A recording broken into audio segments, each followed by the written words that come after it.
രസകരമായിട്ടുള്ള ഒരു കാര്യം ഞാൻ പറയാം. സംവിധായകൻ ലാൽ ഉണ്ടല്ലോ, സിദ്ദിഖ് ലാൽ, ആ ലാലിൻ്റെ ഒരു കോൺഫിഡൻസ് നമ്മൾ എടുത്തു പറഞ്ഞേ പറ്റൂ.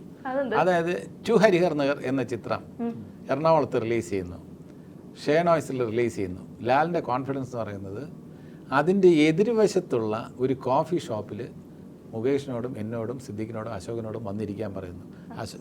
ലാലു ഇരിക്കുന്നു. ലാലു പറയുന്നത് എന്താണെന്ന് വെച്ചിരുന്നാൽ, ഇത് ആദ്യത്തെ ഷോ കഴിഞ്ഞ് ഇറങ്ങി വരുന്ന ആ ആരവവും അവരുടെ സന്തോഷമൊക്കെ നിങ്ങൾ ഇവിടെ ഇരുന്ന് കാണണമെന്ന്. അതിനുവേണ്ടി ഒരു കോഫി ഷോപ്പിൽ ഞങ്ങളെ വിളിച്ചിരുത്തിയിരിക്കുകയാണ്. ഞങ്ങൾക്കാണെങ്കിൽ ഇതെന്ത് ധൈര്യത്തിലാണ് പറഞ്ഞാൽ ഒരു കുഴപ്പമില്ല, നോക്കിക്കോ, ആൾക്കാർ വരുമ്പോൾ നമുക്ക് മനസ്സിലാവുക, അതിവിടെ ഷൂട്ട് ചെയ്യുന്നുണ്ട്, നോക്കിക്കോ.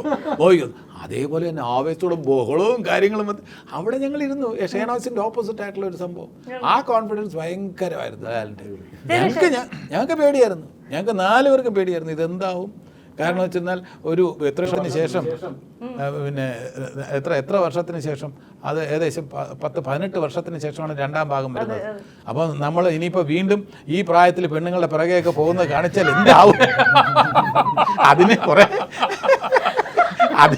കുറെ ലോജിക്കൊക്കെ കവർ ചെയ്യാൻ ശ്രമിച്ചിട്ടുണ്ട്. നമുക്ക് ചെറുപ്പത്തിലോട്ട് പോകാം അങ്ങനെയൊക്കെ പറഞ്ഞിട്ടുണ്ടെങ്കിലും എന്താവുന്ന ഒരു പിടിയില്ല. സാറിനെ അനുകരിച്ചു.